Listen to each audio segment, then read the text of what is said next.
समाधी मंदिर बांधलं गेलं. ॲक्च्युअली समाधी मंदिर सुरुवातीला कन्स्ट्रक्शन व्यवस्थित होत नव्हतं. तेव्हा लोक दादाकडे आले. दादाने सांगितले काहीतरी बघा. दादाने एक मीटिंग घेतली. त्या मीटिंगमध्ये मी पण होतो आणि आपला संकल्प असा झाला की नुसते कारण आपल्याकडे ताकद आपली दिसत नाही. आपल्याकडे म्हणजे पैशाची ताकद मोठी काही दिसत नसते. तर त्याचा एक स्लॅब टाकायचा. कारण पूर्वी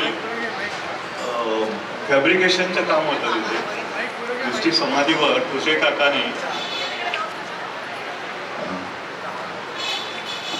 काकानी समाधीवर एक शेड टाकली होती.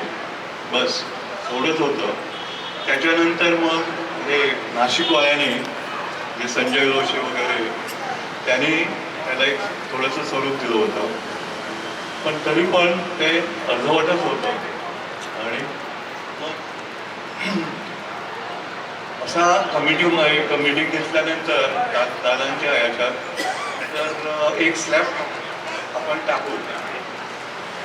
शेड काढायची. पत्र्याची जी शेड होती ती आपण काढू आणि एक स्लॅब टाकू. त्याचा खर्च काय येईल तर तेवढे फक्त 20-22 लाख असा अंदाज झाला. कारण आपली ताकद पण तशी वाटत नव्हती. पण दादांचा संकल्प असा जोरदार होता की त्यानं ते आपल्या गुरूंचं भव्य दिव्य असं व्हायला पाहिजे होतं. आणि ती जशी कुठेच समाधी मंदिर त्या दृष्टीने दिसणार नाही. कुठेच अशी समाधी कुठेच नाही. कारण बाबा नेहमी भक्तांबरोबरच रमायचे. त्याप्रमाणे हे स्वरूप पण समाधीला असं दिलं गेलं की मध्यंतरी बाबा आणि सभोवताली भक्त करणं त्याचं कॉन्सेप्ट आहे.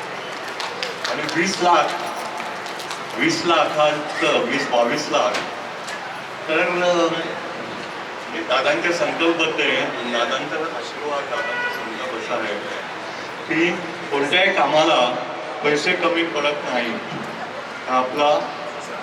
आपली ताकद आहे. आपल्याला आशीर्वाद आहे. तर हे काम संपूर्ण जवळजवळ ते करता मी करत गेलो आपण. आणि दादा पण पैसे काहीतरी पाठवत होते. हप्त्याला 40,000 50,000. किंवा आमचा खर्च लेबरचाच खर्च 60,000 असायचं. पण आपल्याला भक्तराजाला उधारी आम्हाला भक्तराजाने म्हणजे आपल्याला मंत्र दिला आहे की पैसे असून कोणीही काही करू शकतो. पैसे नसताना करणं ही गोष्ट फार महत्त्वाची आहे. कारण पैशाने आपण काही करू शकतो. त्याचं काय विशेष आहे. आणि ही समाधी बिना पैसा जवळजवळ 2.5 लाख कुठनं आले काय झालं हे फक्त एक स्वप्नच आहे. 2.5 कोटी 250 लाख 22 लाखाची इस्टिमेट. म्हणजे दादा आणि बाबा म्हणजे काय करू शकतात आणि काय शक्य आहे ते आपल्याला मी स्वतः अनुभवले आहे. दादा आणि नंदूदादा पण पुस्तकं घेऊन जायचा. तो पण पैसे किती आणायचं 25,000 20,000. अरे कन्स्ट्रक्शन 20 आणि 25,000 होत नाही. त्याला लाखो रुपये लागतात.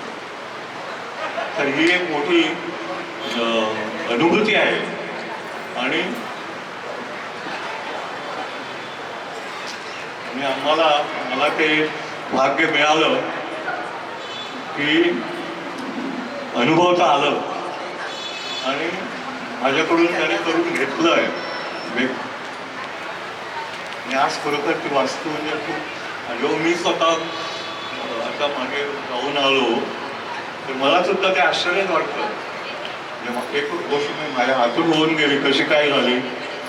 आणि दुसरी गोष्ट पैसे नसताना 22 लाखांचा एस्टिमेट आपण करतो आणि 250 ते 300 कोटी 300 लाख आपल्याला अशा बऱ्याच गोष्टी अनुभवता येतात. हरिओम तत्सत.